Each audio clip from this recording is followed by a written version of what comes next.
अस्सलाम वालेकुम।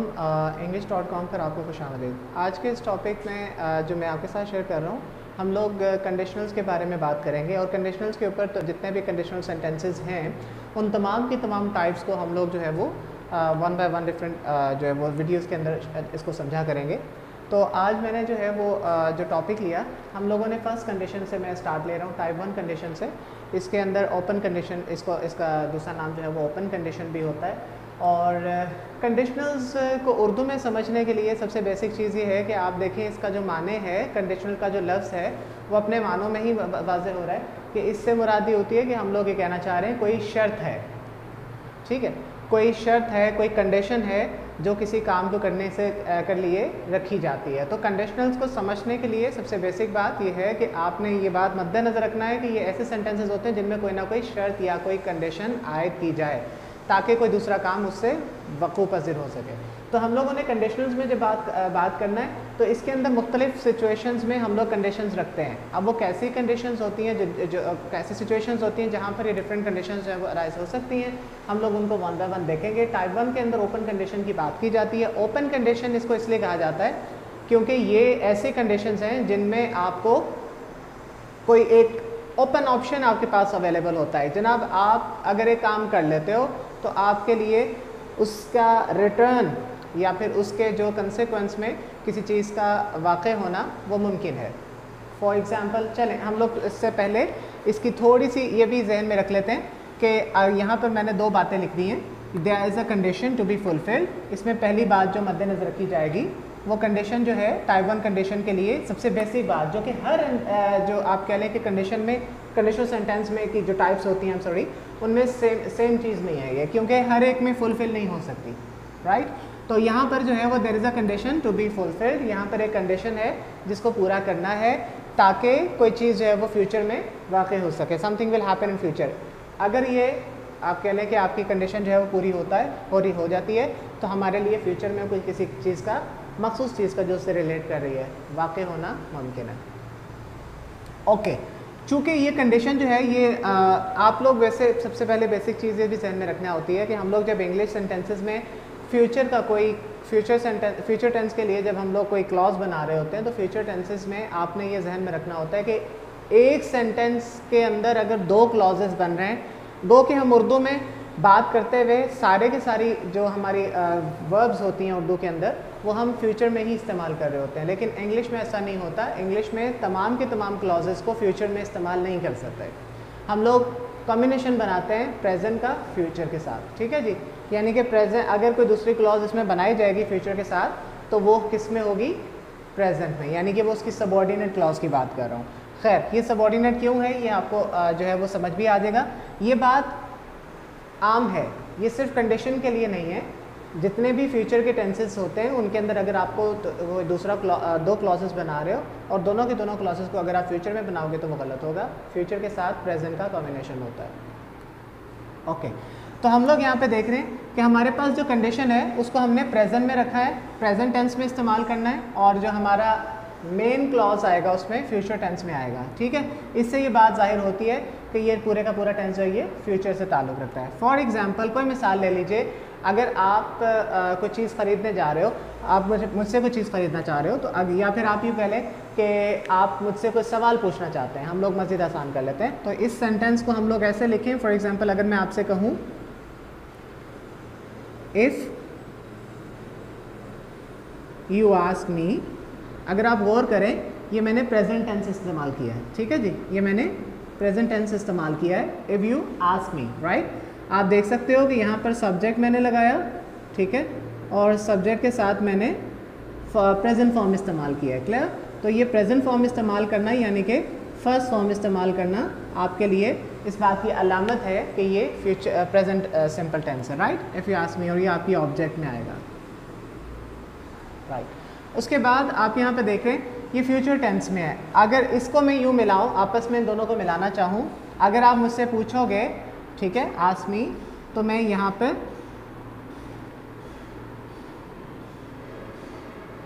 I will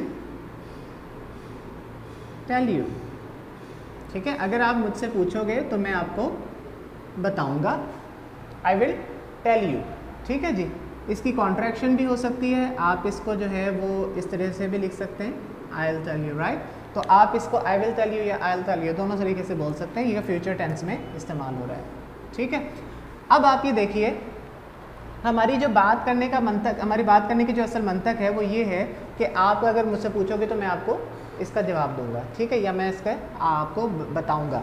तो जो सवाल पूछा जा रहा है, जो बात पूछी जा रही है वो बताई जाएगी। बेसिकली कंडीशन हमारे पास क्या है, पूछना, यानी अगर मेरा स्टूडेंट मुझसे कोई सवाल नहीं पूछता तो मैं उसको जवाब डेफिनेटली, देखिए ये मैं एक कंडीशन पैदा कर रहा हूँ कि भाई अगर तुम मुझसे सवाल करोगे तो मैं तुम्हें जवाब दूंगा ना, ठीक है।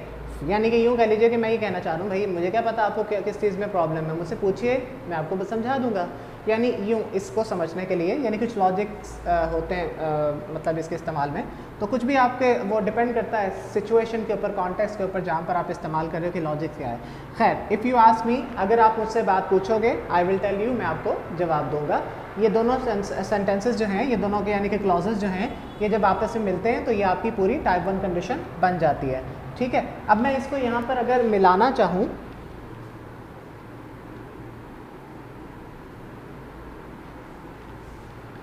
तो मिलाने के लिए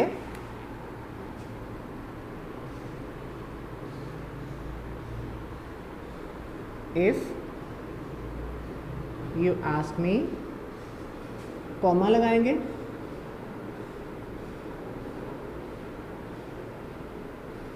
आई विल टेल यू, राइट। ये पूरे का पूरा सेंटेंस आपको मैंने जो है वो कंबाइन करके यहाँ पे बता दिया, राइट। ये दोनों सेंटेंसेस आपके लिए जो है यहाँ पे कंबाइन हो गए। पहले आपने लिखना है इफ़ यू आस्क मी, तो आस्क मी के बाद आप देख रहे हैं मैंने कॉमा लगाया हुआ है। कॉमा किस बात की अलामत है, पंक्चुएशन के रूल्स में ये बात जहन में रखने की होती है कि जब हम लोग किसी सबऑर्डिनेट क्लॉज को उसके मेन क्लॉज के साथ मिला रहे होते हैं तो उस वक्त हम लोगों को ये जहन में रखना है कि अगर हम लोगों ने सबऑर्डिनेट क्लॉज पहले इस्तेमाल किए हैं तो हमें कॉमा देना होगा, ठीक है। अगर हम लोग इसी क्लॉज को, इसी सेंटेंस को इस तरह से लिखें,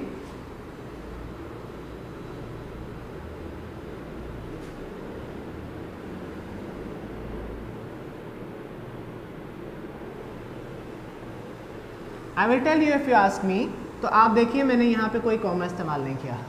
क्यों? क्योंकि मैंने इसकी जो मेन क्लॉज है उसको पहले इस्तेमाल किया था। मेन क्लॉज को पहले ही अगर हम लोग यूज़ करें तो उससे उस सूरत में हमें किसी किस्म की पंक्चुएशन में इस तरह की तब्दीली नहीं करना पड़ती, यानी कि हमें कॉमा नहीं लगाना पड़ता। हमें अगर सबऑर्डिनेट क्लॉज पहले लगाएंगे तब हम लोग कॉमा देंगे, राइट। तो हमें इस बात की भी जहन में रखनी। अच्छा, अब इसको डिसाइड करिए कि ये हमारे पास जो सेंटेंसेस हैं, ये जो सेंटेंस है इसमें ये चीज़ सबऑर्डिनेट है या ये चीज़ सबऑर्डिनेट है। फॉर एग्जांपल, अगर आप यूँ कहते हो if you ask me, full stop लगा दीजिए। अगर आप मुझसे पूछते हो, मेरी बात क्लियर नहीं होगी। अगर आप मुझसे पूछते हो फिर क्या होगा, आई विल टेल यू, मैं आपको बता दूंगा। ओके, अगर मैं इतना सेंटेंस आपके साथ में बोलूँ आई विल टेल यू, तो भी आप लोग इस सेंटेंस को पूरी तरह से समझ सकते हैं। मैं आपको कहना चाह रहा हूँ कि मैं बात आपको बता दूंगा, राइट। तो ये वाला सेंटेंस जो है वो इस पर डिपेंड नहीं कर रहा, बल्कि ये वाला सेंटेंस इस पर डिपेंड कर रहा है। तो हम लोगों ने जो इसके सेंटेंस के सबऑर्डिनेट क्लॉज के डिफरेंट नेम्स पढ़े थे, उनमें इसका एक नाम जो है वो डिपेंडेंट क्लॉज भी है। तो चूंकि ये डिपेंड कर रहा है इस क्लॉज के ऊपर, इसलिए ये सबऑर्डिनेट क्लॉज है, और ये वाला जो ये मेन क्लॉज है ये डिपेंडेंट है और ये इंडिपेंडेंट है। और इसको मेन इसलिए कहा जा रहा है क्योंकि हम लोगों ने जो बात असल में जो मुद्दा है हमारी गुफ्तगू करने का, वो ये है कि मैं आपको किस तरह से बता रहा हूँ। तो वो बताने का मकसद हमने जो है वो फ्यूचर में देना है। मेन क्लॉज फ्यूचर में और सबऑर्डिनेट क्लॉज जो है वो आपके उसमें प्रेजेंट में आएगा। कुछ मज़ीद सेंटेंसेस जो हैं वो आपकी प्रैक्टिस के लिए मैं यहाँ पर लिखूँगा ताकि उनको भी हम लोग एनालाइज कर सकें, और उसके बाद हम लोग इंशाल्लाह अपने वीडियो को एंड करते हैं। ओके, अब ये कुछ मज़ीद सेंटेंसेस आपके सामने जो एग्जांपल्स के तौर पे यहाँ पर सर्व कर रहे हैं। पहले एग्जांपल मैंने, चूँकि यहाँ पर हम लोग पहले उर्दू में नहीं मैंने लिखा था इंग्लिश से, तो अब चूँकि ट्रांसलेट करने के लिए थोड़ी आपको सहूलत हो सकती है, इस वजह से मैंने ये दोनों सेंटेंसेस जो है वो उर्दू से इंग्लिश में ट्रांसलेट किए। फॉर एग्जाम्पल, पहला सेंटेंस को आप देखिए, अगर मैं बाहर जाऊँगा तो खाना ले आऊँगा। इसमें आप सबसे पहले तो ये चीज़ देखिए कि उर्दू सेंटेंस जो हैं वो दोनों इस फ्यूचर मार्कर पे ख़त्म हो रहे हैं, जाऊँगा और आऊँगा, ठीक है। इन दोनों फ्यूचर मार्कर्स की वजह से ये सेंटेंसेस के दोनों, इस सेंटेंस के जो दोनों क्लॉजेस उर्दू में इस्तेमाल हो रहे हैं, वो दोनों के दोनों यानी कि जो आपका फ्यूचर टेंस होता है, पहला मुस्तकबिल होता है, ये उसमें जो है वो इस्तेमाल हो रहे हैं, जबकि इंग्लिश में ऐसा नहीं कर सकते, इसमें अलाउड नहीं होता। इंग्लिश में आपको एक क्लॉज जो है वो प्रेजेंट में और एक फ्यूचर में देना होती है। ये उर्दू से इसका थोड़ा सा, अगर मैं बाहर जाऊँगा तो जहाँ पर अगर लगा हुआ है ये वाला क्लॉज है, ये आपको मालूम हो जाएगा कि ये सबॉर्डिनेट वाला क्लॉज है, और इसको इंग्लिश में हम लोग अगर के इफ़ ट्रांसलेट में इफ़ के साथ ट्रांसलेट करते हैं। इफ़ आई गो आउट, अगर मैं बाहर जाऊँगा, if I go out I will bring food, ठीक है, तो मैं खाना लेकर आऊँगा। अब यहाँ पर आप देखें इफ़ आई गो आउट, ये जो है ये फर्स्ट फॉर्म ऑफ वर्ब यहाँ पे यानी कि प्रेजेंट फॉर्म जो है वो गो इस्तेमाल हो रहा है, जबकि दूसरे के अंदर आप ये देख रहे हो कि आई विल ब्रिंग फूड, ये क्या है, फ्यूचर सिंपल, यानी कि फ्यूचर के लिए इस्तेमाल के होने वाला हेल्पिंग वर्ब विल और ब्रिंग की फर्स्ट फॉर्म यानी कि प्रेजेंट फॉर्म इस्तेमाल हो रही है। इसी सेंटेंस को मैं थोड़ा सा रिवर्स यहाँ पे इस तरह से थोड़ा सा चेंज कर देता हूँ, शफल कर देता हूँ इन दोनों क्लॉजेस को। वो ऐसे है कि अगर मैं इस मेन क्लॉज को पहले लगाता हूँ, चूँकि यहाँ पर मेन क्लॉज बाद में लिखी गई थी, तो पहले अगर मैं लगाता हूँ तो यहाँ दरमियान में आने वाला कॉमा गायब हो जाएगा। I will bring food if I go out, मैं खाना लाऊंगा अगर मैं बाहर जाऊंगा। तो इन दोनों सूरतों में आपने इस कंपैरिजन को देखा कि अगर सबॉर्डिनेट क्लॉज पहले लगा रहा हूँ तो मैंने कॉमा लगाना है, और अगर मैंने सबॉर्डिनेट क्लॉज को बाद में लगाया तो मुझे कॉमा लगाने की ज़रूरत नहीं है, बल्कि गलत होगा अगर मैं लगाऊंगा तो इस सूरत में आपने इस चीज़ को ध्यान में रखना है। कॉन्ट्रैक्शन इस्तेमाल करने की इजाज़त होती है, वो किसी भी जगह पे इस्तेमाल हो सकती है, लाइक अपॉस्ट्रॉफी के साथ डबल एल यानी कि आई एल के इस्तेमाल को आप यहाँ पर कर सकते हो ऐसे, ठीक है, जैसे हम लोगों ने पहले किया था।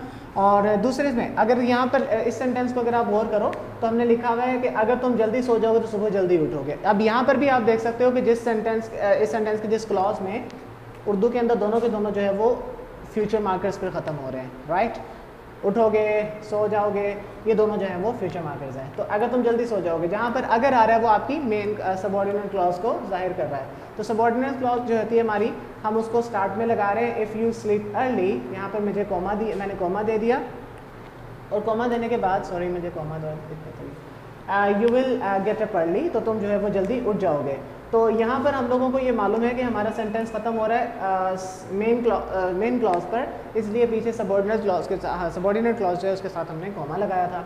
अब मेन क्लॉज को अगर मैं शफल करके पहले लगा देता हूँ, you will get up early, जो भी ऊपर हम लोगों ने जैसा किया, तो मुझे यहाँ पर कॉमा देने की ज़रूरत नहीं है, if you sleep early, right. तो हमारे पास ये जो तमाम के तमाम क्लॉजेस आगे फ्यूचर की जो हमारी टाइप 1 कंडीशन है, ओपन कंडीशन जिसे कहा जाता है, उसके मुतालिक मैंने आज आपको मुख्तसर से इस वीडियो में समझाने की कोशिश की।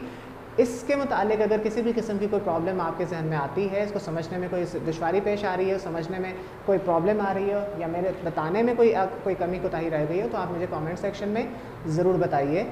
वीडियो पसंद आए तो लाइक कीजिए, चैनल को भी सब्सक्राइब कीजिए। बहुत सा ख्याल रखिएगा। अस्सलाम वालेकुम।